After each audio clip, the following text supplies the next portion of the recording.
It's an Indiana morning. Welcome to the joy of trucking. Kevin, what's the temperature outside? It's a joyful 48 degrees. Beautiful. It's the joy of winter. It's the joy of winter. The farms look really beautiful. It's a stark beauty. I like that. Tell us about your morning. Well, I woke up before my alarm at 4 a.m. Waited, my alarm went off and I got out of bed. Went into the Loves, got my honey a coffee. Aww. And then I did my pre-trip inspection first before going in there. Everything is good with the truck. And the trailer. And the trailer. Then I made some breakfast, ate some oatmeal, prepared some snacks for the road, and then strapped in my honey, buckled her into her bunk, and went over to the fuel lane and filled up. Oh, did you now? I did. I almost forgot to fill up. Somebody from the bunk said, "Hey, weren't you gonna fuel?" Just as I was pulling out onto the street. I forgot. Yes. Then I looked at the fuel gauge and it was way low. That was funny. And I wasn't looking, I just felt you speed up and I'm like, he wouldn't use this speed going to the fuel lane. I thought he was creeping over there. That was funny. Full speed ahead. Yeah, but at 5 a.m., two heads are better than one. Yeah. And then we drove through Indianapolis. A lot of construction on I-70 east of Indianapolis for the last 3 years. Always nasty.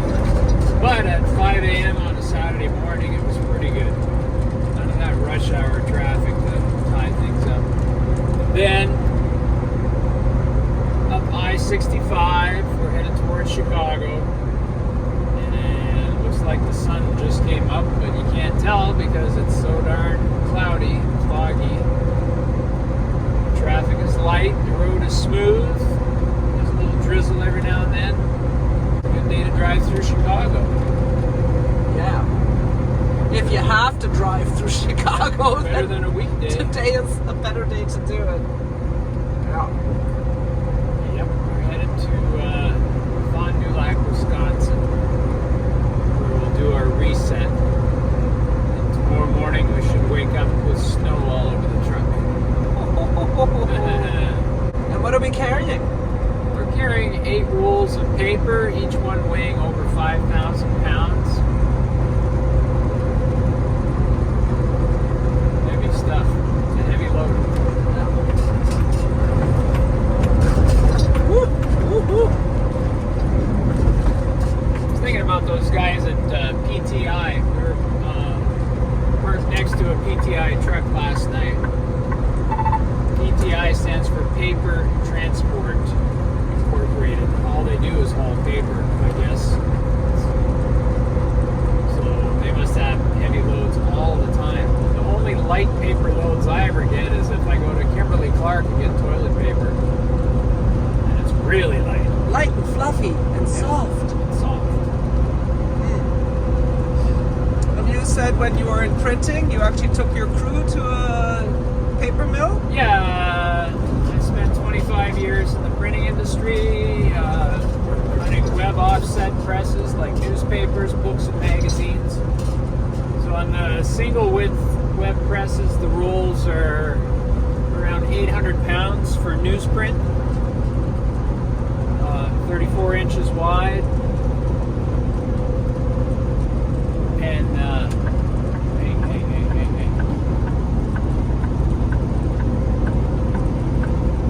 and so when I was a supervisor, I'd organize educational tours. We'd take the crew, even the pre-press people came a couple of times. So we went to a paper mill in Northern Ontario, which is one of our suppliers. Like every week I'd get a truckload of paper in.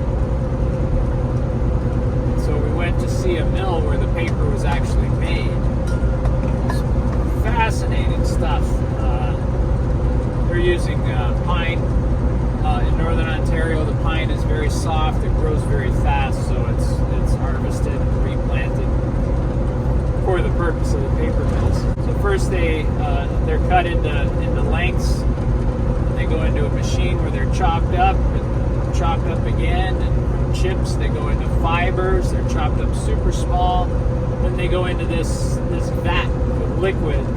We were walking through the plant getting the tour, and we passed this room. And it was like a scene out of the Titanic or something. There's this room and two guys shoveling stuff into this furnace. And it was sulfur. They were shoveling sulfur into this furnace so it could be burned, and they would capture the sulfur dioxide. And that was one of the ingredients in the paper. One of the other ingredients was bleach, because of chlorine to turn it white. And a lot of the content was recycled too. So they would get paper and cardboard and chop it up and throw it into the mix.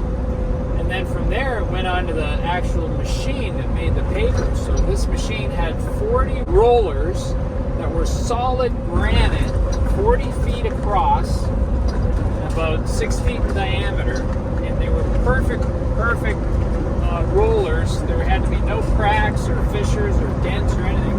Cut from solid granite and then mounted on this machine, and they would spin. So then the paper, the mulch, the gooey, stuff from the vat would be poured out onto this mesh screen conveyor belt traveling really fast. So the water would fall through, and then it would be fed into these rollers, up, down, and around these giant rollers. And as it goes around them, it gets more and more of the moisture comes out, and the fibers become more compressed, and then it comes off the last roller, and it's a sheet of paper 40 feet across. And it goes on to another thing that winds it up into the rolls, but there's little knives, there's little slitter knives.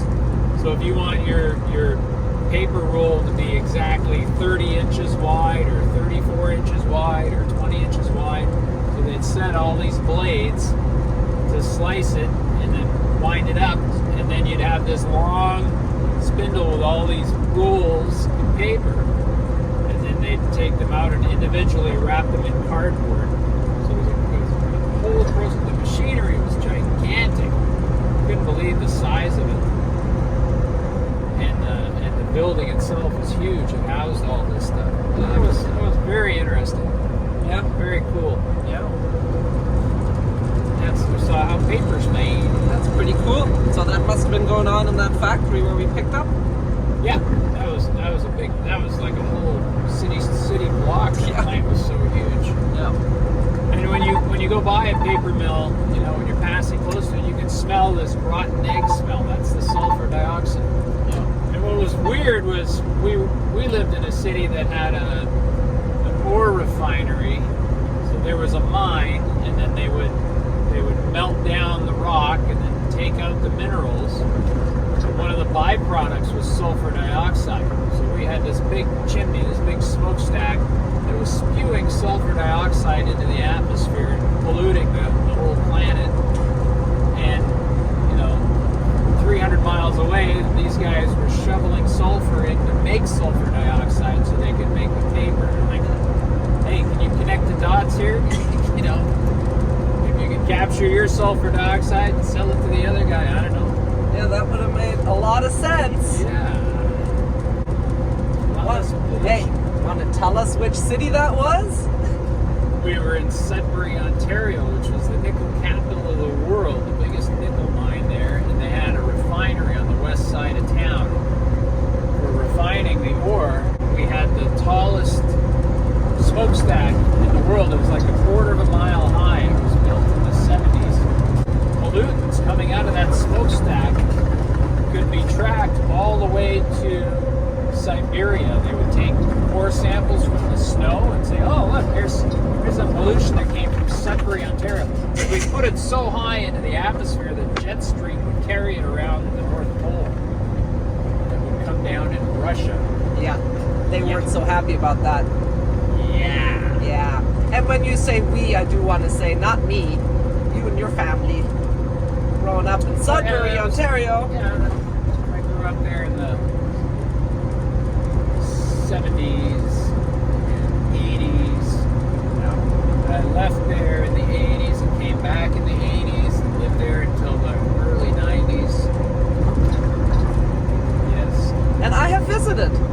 They do have the largest nickel in the world.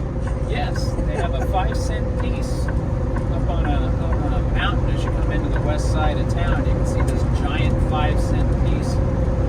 And it's actually at the site where you can, it's a tourist site where you can actually take a tour of a mine. So you go up this mountain, and then you go down in the mine shaft. They demonstrate, how they drilled the rock and blasted and all this stuff. So you can see what the miners actually went through. And that was the main industry in that town for a long, long time. Yeah. And then when we were there last time, we wanted to go see the slag because I'd never seen it. And it was like a tourist attraction to see the hot molten rock. And apparently they don't do it anymore, or what? Well, there's from the refinery, they would melt the rock and extract the nickel, and then in these railway cars, they had these big cauldrons of molten slag rock that was left over. So we'll go on this train out of the refinery and to the north side of the city, and then they'd come to this hill and they'd just tip them over and dump them. It would all run down the hillside like lava. That's what it looked like coming out of these train cars. So we used to go and just watch this. There were areas you could just go and park your car and watch this stuff coming down the hill every night. Yeah. It was something to see. And people were taking pictures. One guy painted a portrait of it. Like, it just looks so cool. And nowadays you can't go and watch that. It's hot. It's molten lava, basically man-made. So I guess it's a safety thing now. They don't want you going near that. They don't want you to see it. It's a secret. Even on dark nights when it's cloudy and stuff, you can see this sort of orange glow in the sky off in that direction. It's from them pouring that stuff down the hill. I think there was like a forest fire going on or something. And it's ugly as hell. When it cools, it's this ugly, black, weird shapes to the rocks the way it cools, Wow. It ain't pretty. But it's something to see when they're pouring it. Yeah, we're going to try and take here. Well, we hope you enjoyed story time with Kevin, learning about how to make paper and his life in Sudbury and the mining there. It was all very interesting, and yeah, just driving. Join us on the next video, and hey, if you like this one, please give it a thumbs up. Put your comments and questions below. Have you been to a paper mill? Have you used paper? Let us know what role paper plays in your life. We're carrying 8 rolls of paper, by the way. Join us in the next video to see how the story continues. With love from Kevin and Tanya. Oh, and subscribe to our channel, hit the notification bell. Okay, bye.